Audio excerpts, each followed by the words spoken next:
big ships came on a Tuesday morning. They appeared without warning in the skies above every major city on Earth. Dark, smooth, and bigger than anything humans had ever built. They hung there, silent and waiting. Commander Alan Wright stood on the roof of the Earth Defense Fleet headquarters in Washington. His eyes were fixed on the massive ship above. It blocked out the sun and cast a cold shadow over the city. Alan was 45 years old with gray starting to show in his short brown hair. He had seen many things in his 20 years of military service, but nothing like this. "Sir, the President is on line 1, said Lieutenant Frank Peters, holding out a secure phone. Alan took the phone. "Right here. Commander, I need you at the White House now," said President Linda Martinez. Her voice was steady, but Alan could hear the tension in it. "They want to talk." 30 minutes later, Alan sat in the Oval Office with the President and her top advisors. On a large screen, they watched as the aliens sent their first message, to Earth.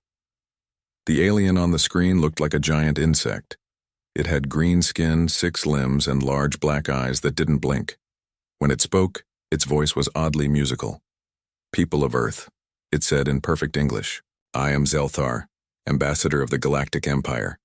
We have watched your world for many years. You are now ready to join our great family of worlds. We bring peace. We bring order. We bring protection." President Martinez leaned forward. "What exactly does joining mean?" Zelthar's head tilted. "It means you will be Category 3 citizens of the Empire. You will give us resources. We will give you technology. You will follow Imperial law. It is a good arrangement. All species benefit. And, if we say no?" the President asked. The alien made a strange clicking sound. "No one says no. It is not logical to refuse the Empire's protection." After the call ended, the room was silent. Then Defense Secretary Bill Morris spoke up. "Madam President, these aliens just told us we have no choice but to surrender our planet." Linda Martinez stood up, her face hard with determination. "Get me the United Nations on the line, and put our military on high alert. We need to know what we're dealing with." Over the next 3 days, similar conversations happened in every country. The aliens, who called themselves the Zith, seemed confused when humans asked questions or showed resistance. They had done this thousands of times before with other planets. No one had ever really fought back. On day 4, the Zith showed their true colors. Alan was in the command center when the reports came in. One of the alien ships had moved to hover directly over a military base in Nevada. Without warning, it fired a beam of bright blue light. The entire base went silent, no communications, no power. "What just happened?" Alan demanded. Communications Officer Samantha Green's fingers flew over her keyboard. "Sir, they've knocked out all electronics in a 5-mile radius. The base is defenseless." Alan's jaw tightened. "Get me a satellite view." The screen showed small alien craft landing at the powerless base. Troops were moving in. "They're taking our people," Samantha said, her voice shaking. Alan grabbed a phone. "This is Commander Wright. Launch Operation Steel Rain. Now." What the Zith didn't know was that humans had been preparing ever since the ships appeared. While politicians talked, military scientists worked. They studied the alien ships looking for weaknesses. 20 minutes later, 6 fighter jets approached the Nevada ship. They looked normal, but they had been quickly modified based on what the scientists had learned. "Eagle Squadron, you are cleared to engage," Alan said into his headset. The fighters fired their new weapons, missiles designed to match the frequency of the alien shields.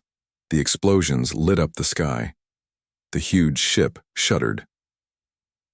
In the White House Situation Room, everyone watched the live feed. No one breathed. A cheer went up when the alien ship's lights flickered. It wasn't destroyed, but it was damaged. It slowly moved away from the base, retreating to a higher altitude. "They didn't expect that," said President Martinez. "They thought we would just give up." At that moment, a call came in from the Zith ambassador. "What have you done?" Zelthar asked. For the first time, the alien showed emotion, shock, and maybe a hint of fear. This behavior is unacceptable. No species resists. The Empire. President Martinez stood tall. Humanity has never bowed to tyrants. We will not start now. You came to our home uninvited. You attacked our people. Now you see what happens when you threaten Earth. This is not how it works, Zelthar insisted. You are supposed to surrender. All others do. We're not like the others, the president said. After the call, Alan turned to his team.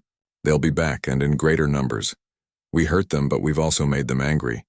We need to prepare for a real fight.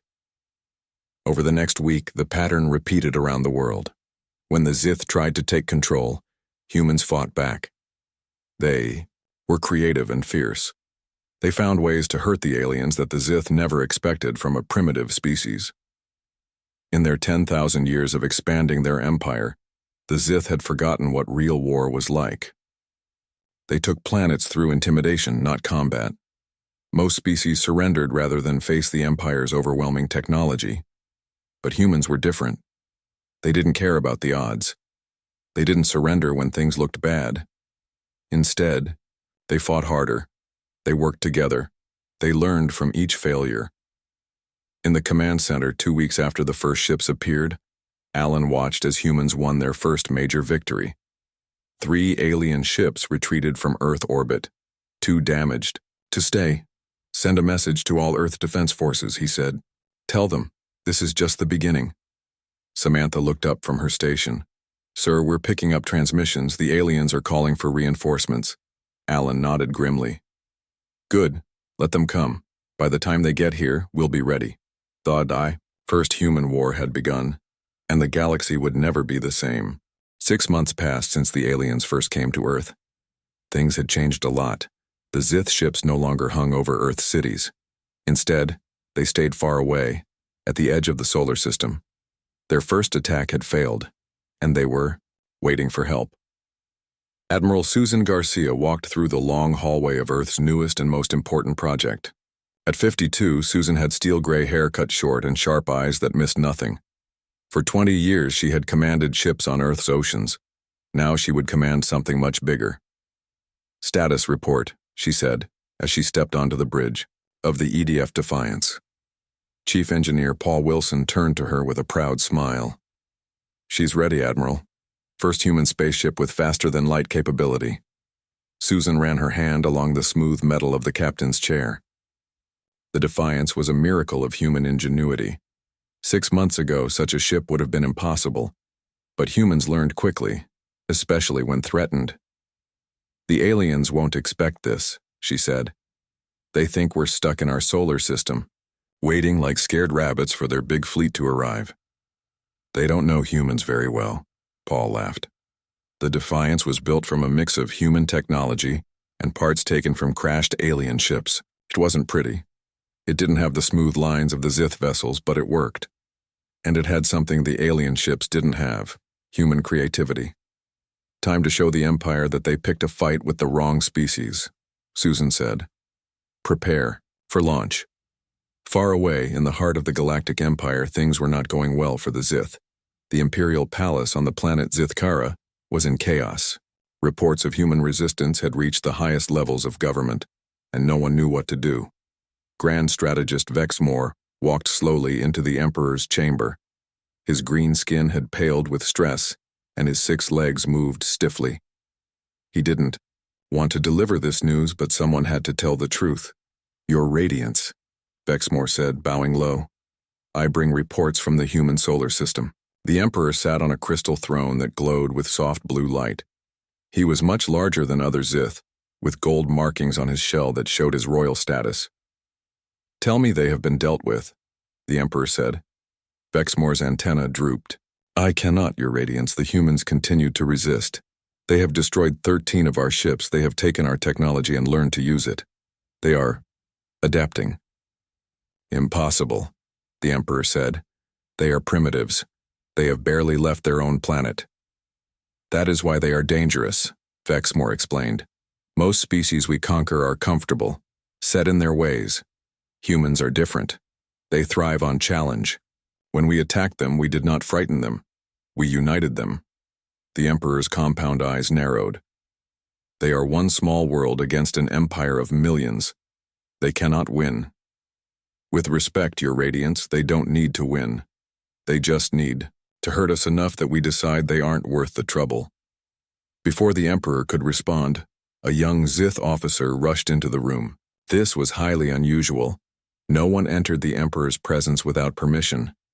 "Forgive me," the officer said, trembling. "But we have an emergency. A human ship has appeared in the Proxima Centauri system. They destroyed our supply depot. There." Silence filled the room. Proxima Centauri was 4 light-years from Earth. No human ship should have been able to travel there. "How?" the Emperor asked quietly. "We don't know," the officer admitted. "They've somehow developed faster than light travel on their own, or they've copied ours." The Emperor stood, his full height impressive. "Send the Imperial Armada, all of it. I want these humans dealt with before they spread further." Back on Earth, scientists and engineers worked day and night to prepare for the coming battle. They knew the Sith would send more ships, bigger ships, but humans had a few surprises ready. Dr. Jack Reyes was Earth's leading expert on alien technology. At 35, he had been a brilliant but unknown physicist before the invasion. Now he was perhaps the most important scientist on the planet. He had spent months studying the Sith ships that had been shot down, and he had made an amazing discovery. "The aliens are wasteful," he explained to the Joint Chiefs of Staff. "Their technology is powerful but inefficient. They've had it so easy for so long that they've never needed to improve." He pointed to a diagram on the screen behind him. "Their faster-than-light drives use 10 times more energy than they need to. We can build drives that are smaller, faster, and more maneuverable." General Diane Foster leaned forward. "Are you saying we could outrun them?" Jack nodded. "And outfight them if we're smart about it. They rely on size and power. We'll use speed and tactics." On the other side of the room, Alan Wright, now promoted to general, smiled. "Classic human approach. When we can't win by brute force, we find another way." 2 weeks later, the EDF Defiance made its second journey into deep space. This time, they weren't just looking to destroy one supply depot. They had a bigger mission. Admiral Garcia addressed her crew before departure. "The Sith have ruled the galaxy through fear for thousands of years. They've never had to fight a real war. They've forgotten how, but we haven't." The ship's mess hall was packed with crew members. They were the best Earth had to offer. Pilots, engineers, scientists, soldiers, all volunteers, all ready to take the fight to the enemy. "The Empire thinks we're just defending our home," Susan continued. "They're wrong. We're fighting for something bigger, the right of all beings to live free. And we're going to take that message to every corner of the galaxy." The Defiance's mission was simple on paper: find other species oppressed by the Empire and show them that resistance was possible. The human ship jumped from system to system, always staying one step ahead of Imperial forces. On a small planet called Frel, inhabited by creatures that looked like 6-foot-tall blue otters, Admiral Garcia made first contact with another species. The Frel leader named Zur listened in amazement as Susan explained how humans had fought back against the Empire. "You damaged their ships?" Zur asked, eyes wide. "No one fights the Empire. It is not done." "Humans do things differently," Susan said with a smile. "And we think others can too with a little help." As the Defiance continued its journey, more alien species heard about the humans who dared to challenge the Empire. The news spread faster than the Sith could contain it. A dangerous idea was taking root across the galaxy. Freedom was possible. The first human war wasn't just about defending Earth anymore. It had become something much bigger, a revolution.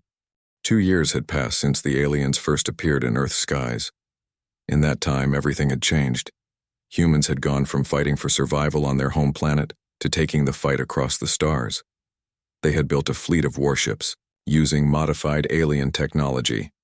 They had started colonies on 17 different worlds, and most importantly, they had shown the galaxy that the mighty Sith Empire was not invincible.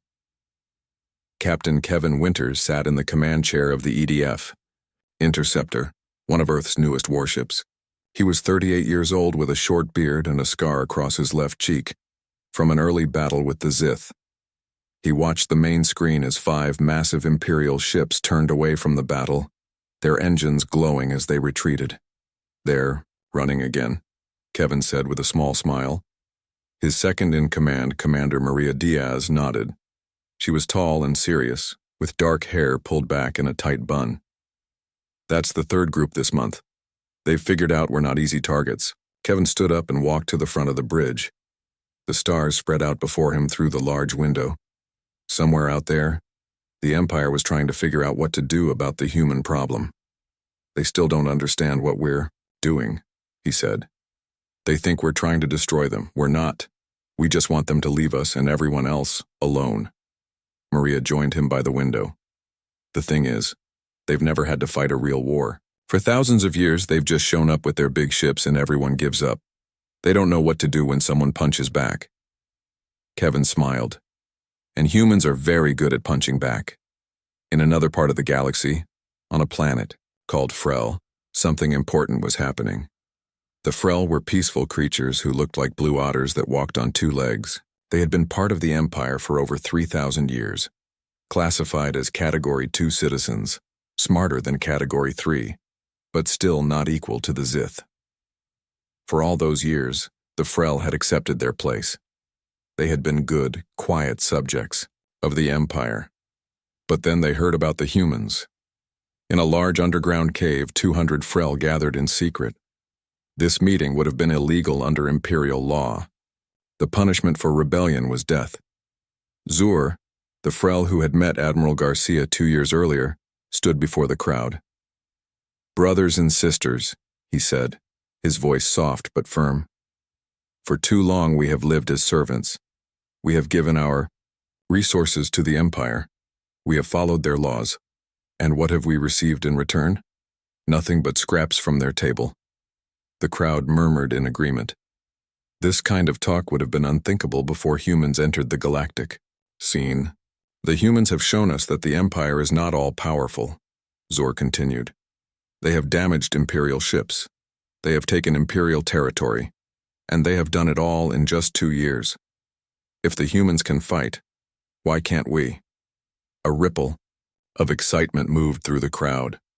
The question spread across Frel communication networks. Then it jumped to other worlds, other species. The Corva, beings made of living crystal. The Hef, 4-armed giants who had been miners for the Empire for generations. The Vex, who lived in the clouds of gas planets. All of them began to ask the same question. If humans can resist, why can't we? On the Imperial throne world of Zithkara, panic was spreading through the highest levels of government. The Emperor had called an emergency meeting of his full council, something that hadn't happened in over 500 years. "How are they doing this?" the Emperor demanded, his voice echoing in the grand crystal chamber. They were primitives. They hadn't even achieved unified planetary government. Vexmore, now promoted to Imperial High Commander, stood before the Emperor. He had spent the last 2 years studying humans, trying to understand what made them so different from other species. "Your radiance," he said carefully. "That very lack of unity may be their strength, not their weakness. Because they were divided, they competed. They fought wars against each other. They developed different ways of thinking, different strategies. When we arrived, they already knew how to fight." The Emperor's antenna twitched in irritation. 1. Species should not be able to challenge an empire of millions. "There is more bad news," Vexmore said. "Other species are starting to follow the human example. We have reports of unrest on 12 worlds. The Frel have started a full rebellion on 3 of their planets. The Corva are refusing to pay their resource tributes." The Emperor rose from his throne, his full height impressive. "Send more ships, crush these rebellions, make examples of them. We have tried, Your Radiance, but our forces are stretched thin, and the humans, they keep appearing where we least expect them. They hit our supply lines, they attack our outposts, then they vanish before we can respond." One of the younger council members, a military officer named Krell Zor, spoke up. "There is another problem. The humans are accepting allies. This was something truly new. In the history of the galaxy, species had been conquered or had conquered others. The idea of different species working together as equals was strange and frightening to the Zith. "What do you mean?" the Emperor asked. "They are forming what they call an alliance with other species," Krelzor explained. "They offer protection and technology in exchange for cooperation. They don't demand submission. They ask for partnership." This was worse than the Emperor had feared. One troublesome species was a problem, but an alliance of many species, all fighting against the Empire? That was a threat to everything the Zith had built over 10,000 years. Back on Earth, in the newly built Galactic Cooperation Center, Admiral Garcia addressed representatives from 12 alien species. The large round room was designed to put everyone on equal footing. No high seats, no special positions. "We didn't start this war," Susan said to the gathered aliens. "We just wanted to be left alone." But the Empire couldn't accept that. They believe that power gives them the right to control others. "We believe something different. We believe that all intelligent species have the right to choose their own path." The aliens listened carefully. Many had traveled great distances, risking imperial punishment to meet with the humans. They had all heard stories about these strange beings who fought back against the Empire and won. "The Empire is strong because it keeps everyone separate," Susan continued. "They classify us, they rank us. They tell us that some are born to rule and others to serve. But together, we can show them a different way. We can build something new, a galactic community where all species work together as equals." A Frel representative raised his hand. "The Empire has ruled for 10,000 years. Can they really be defeated?" Susan smiled. "They're already being defeated. Not just by our weapons, but by our ideas. Every day more worlds join us. Every day the Empire grows weaker. They don't know how to fight a war like this because they've never had to. But humans? Fighting impossible odds is what we do best." And the meeting continued. News came in of another Imperial retreat, another world joining the human alliance. Slowly but surely, the balance of power was shifting. The Empire was beginning to tremble. 5 years had passed since the first alien ships appeared over Earth. In those 5 years, the galaxy had changed more than it had in the previous 1,000 years. The mighty Galactic Empire was falling apart. Over 100 formerly enslaved species had joined what people now called the Human Alliance. It wasn't just a war anymore, it was a revolution. Admiral Susan Garcia stood on the bridge of her flagship, the EDF Liberator. The ship was enormous, the biggest vessel humans had ever built. It combined the best of human innovation with technology, learned from a dozen alien allies. Susan was older now, with more gray in her hair and lines around her eyes. 5 years of war had taken their toll. But there was a fire in her that burned brighter than ever. On the main screen in front of her, representatives from 37 different species waited to hear her speak. They were connected from planets across the galaxy, all united by one thing: the desire for freedom. "Friends," Susan began, her voice steady and strong.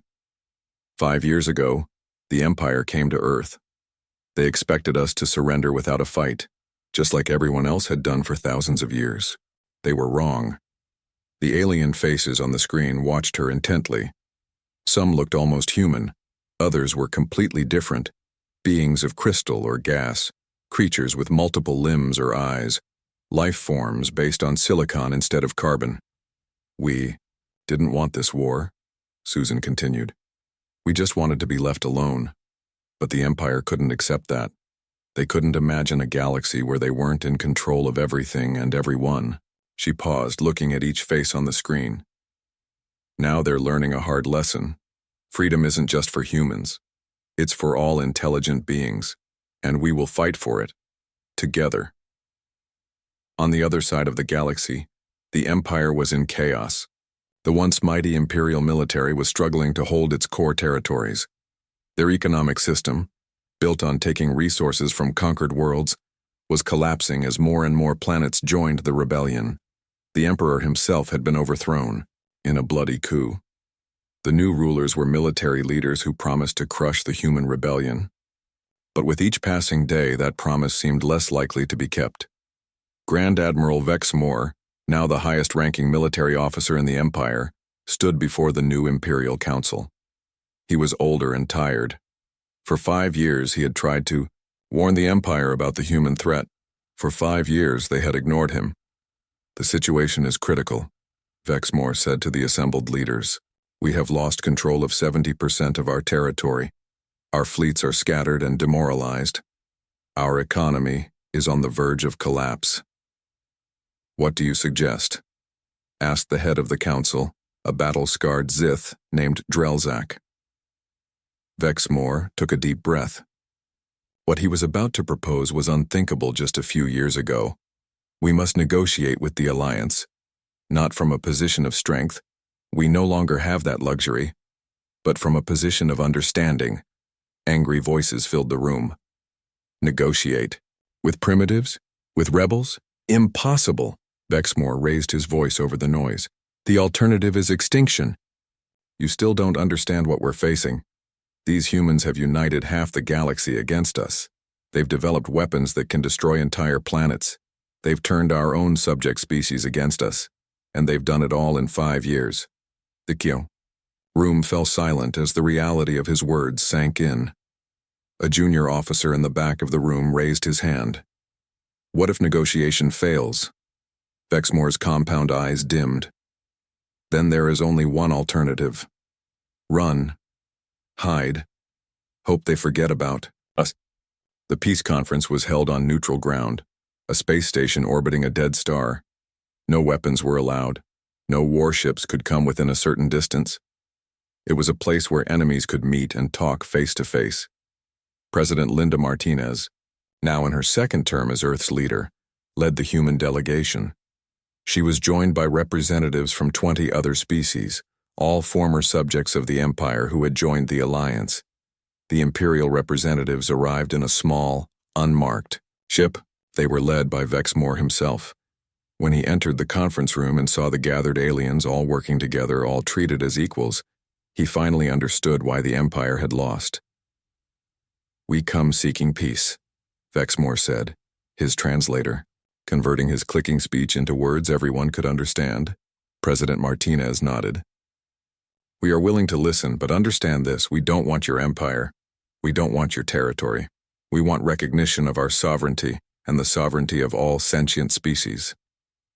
For 3 days, they talked. They argued. They negotiated. The Empire's representatives tried to hold on to whatever power they could. The Alliance demanded freedom for all. In the end, a treaty was signed. The Stellar Concordat, they called it. It changed everything. The Empire became a commonwealth, with member worlds having equal rights. The category system that ranked different species was abolished. Trade would be based on mutual benefit, not exploitation. "It's not perfect," President Martinez said to Admiral Garcia after the signing. "There will be problems. There will be those who resist change." Susan nodded. "But it's a start, and that's all we ever needed. A chance to build something better." 1 year later, the Galactic Academy opened on Earth. It was a place where beings from across the galaxy could come, to learn, to share knowledge, to build understanding between different species. Its first class included students from 50 different worlds, including Zithkara. General Alan Wright, now retired from active military service, had become a professor at the Academy. He taught a class called Interspecies Relations. On the first day of the new term, he looked out at the faces of his students, humans sitting next to former enemies, species that had never met before working together. The first human war was never about human superiority, he told them. It was about the right of all sentient beings to determine their own destiny. Among his students was a young Zith named Kelthar. He raised his hand. "Professor Wright, is it true that when my people first came to Earth, your species was still fighting among yourselves?" Alan smiled. "We still do, in our way. But we've learned something important. Our differences make us stronger, not weaker. The Empire believed that the only way to have peace was for everyone to be the same, to follow the same rules. to know their place in the hierarchy. Humans believe something different. We believe that true strength comes from diversity, from different ways of thinking, from challenging each other to be better. He looked around the classroom, at the future of the galaxy sitting before him. That's the lesson the Empire never understood until it was too late. That's why we won. Later that day, Kelthar walked through the Academy gardens with a human, classmate named Claire Adams. They were an odd pair, the insect-like alien towering over the small human woman, but they had become friends, finding common ground despite their differences. My father was an Imperial officer, Kelthar said. He fought against humans in the early days of the war. He told me something before I came to Earth. He said, "If you cannot understand humans, run. They will change everything you thought you knew about the galaxy." Claire laughed. "Your father was pretty smart." "Yes," Kelthar agreed, "but I don't want to run from humans. I want to learn from them." Across the galaxy, a new era had begun. The Age of Empire was over. The Age of Alliance had just started. And it had all happened because one species had dared to say no, to fight back, to change the rules of the game. The lesson spread to every corner of the galaxy. Never underestimate humans. They don't just fight to win, they fight to change the very nature of victory itself. And if you can't adapt to their way of thinking, run. The end.